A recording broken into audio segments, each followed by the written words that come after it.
How to pet a cat. First, find yourself a cat. Here we have 3 likely candidates. Next, take your hand and lay it on the cat's body and pet. Move your leg there and just stroke along. Here, see? It's very easy to pet a cat.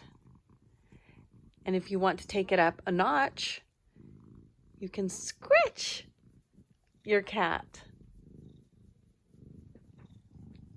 And you can hear the purrs.